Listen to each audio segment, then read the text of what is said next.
This is the first and introductory session of Dr. Bernstein's Diabetes University. We'll be publishing subsequent sessions periodically, hopefully more frequently than once per month. And I'd like to give you some background why I qualified to conduct this service. When I was 12 years old, I developed diabetes. We had no way of knowing our blood sugars except if we went to a hospital or a doctor's office and were prepared to wait 1 to 3 hours to get a result. They would do a venipuncture to get blood from your vein, and you'd then sit around and wait to know your blood sugar at that point in time. In an effort to get a rough idea of our blood sugars, we would test our urine with a liquid that we had to heat over an alcohol lamp. Some people used a Bunsen burner, which was a gas flame.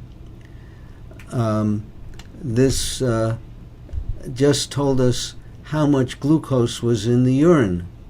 And since the urine glucose can be 3 hours or more behind the blood glucose, we never knew what our blood sugar was at a given point in time.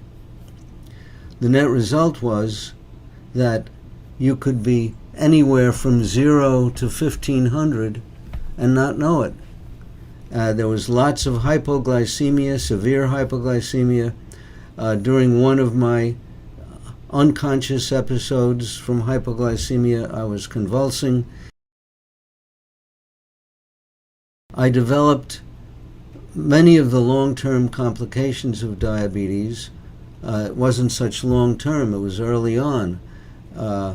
When I was about 15 years old, I developed what's now called gastroparesis. In those days, it had no name. It's a paralysis of the stomach wherein your digestion, stomach emptying, is greatly slowed down. I had severe burning, retrosternal burning that's in my chest after every meal, and frequently all day long. I used to eat about 2 bottles of Rolaids per week.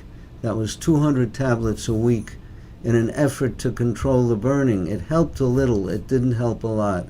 So it was a pretty painful situation. I was also bloated and belching after meals. I developed night blindness, which meant that in the old days we had movie theaters and instead of television sets. And if I walked into a movie theater, I had to sit in the back row for about a half an hour before I could see the rest of the theater to find a seat further down near the screen. That's one of many complications. I had a lot of trouble with my teeth. I had infections that were hard to heal, took a lot of antibiotics for all kinds of problems. When I had a cardiac stress test, it was found that I had cardiomyopathy, which is actually a microvascular disease of the heart that comes with that diabetics experience. It leads to weak ventricular contraction. I'm trying to think what other problem. Oh, yes. I had 4+ protein in my urine every time I peed.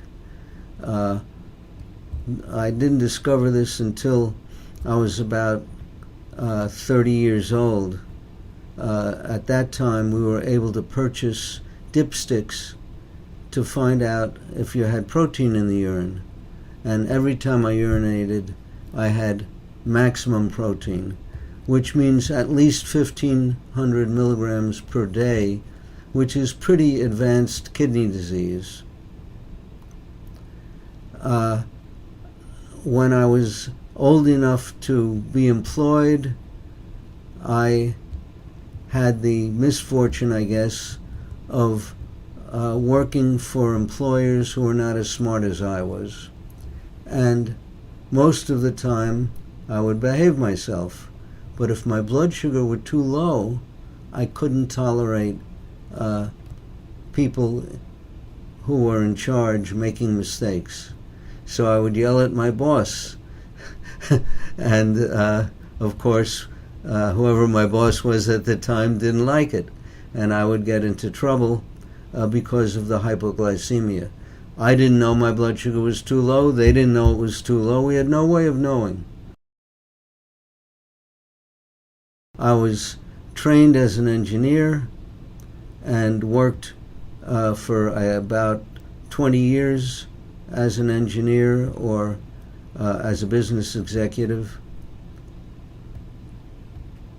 One of the companies, I only worked for 2 companies, and one of the companies I worked for manufactured medical laboratory equipment.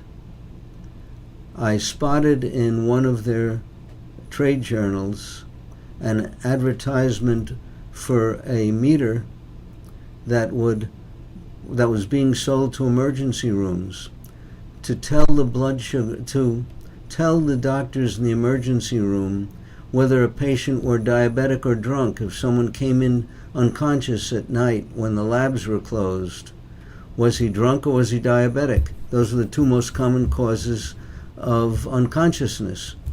And this would tell them in 1 minute by measuring a finger stick blood sugar in 1 minute. So I said to myself, gee, I'm an engineer. If I knew what my blood sugars were, maybe I could do something about it. Maybe I could avoid these hypoglycemic attacks.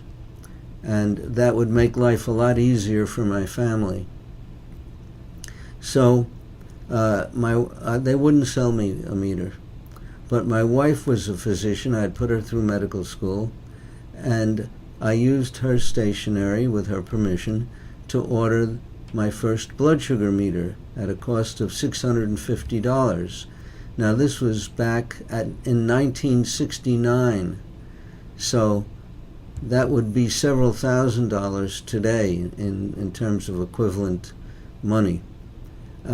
Anyway, I bought this meter. I'll show it to you. Just 1 second.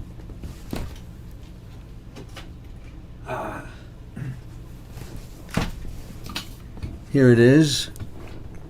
It weighs 3 pounds, and I, being an engineer, put a jack in the back for a battery connection. And what I did was I took 2 Radio Shack 9-volt batteries, wired them in series to theoretically give 18 volts, but in reality they only gave 12 volts, which was just enough for this meter. So I would carry this meter around with me in a shoulder bag, and I was able to conduct experiments to help me figure out what was going on. Well, the first thing I wanted to know was how much would 1 unit of insulin, remember I had to take insulin to stay alive, I'm a type 1 diabetic, how much would 1 unit of insulin lower my blood sugar? Another question, how much would 1 gram of carbohydrate raise my blood sugar? And with that information, I started measuring blood sugars many times during the day, see what was going on. And what I observed was that my biggest blood sugar increase was after lunch. And lunch was my highest carbohydrate meal. So I rapidly learned that there was no way to control my blood sugars with the high carbohydrate that I was eating. I neglected to mention that I was one of the first people in the country put on a high carbohydrate diet because of the fear in those days that dietary fats would raise your cholesterol, and that in turn would cause heart disease. And diabetics were dying like flies of congestive heart failure. We now know a lot differently. We now know that the heart disease in diabetics is caused by high blood sugars. We know that the heart disease in non-diabetics is usually caused by inflammation, and that the markers of inflammation are not cholesterol and fat-related substances, but inflammatory markers like C-reactive protein, lipoprotein small a, and so on. Well, with all these measurements, I learned a number of things that were very important. The most important of those was that even small amounts of rapidly acting carbohydrate would send me very high and faster than insulin could lower it. So I couldn't take a shot of insulin before a meal and expect to prevent a blood sugar rise. I couldn't take it a half an hour before a meal or an hour before a meal to prevent a blood sugar rise. The food just worked faster than insulin. So it didn't take a long time to learn that I had to greatly restrict the carbohydrate in my diet.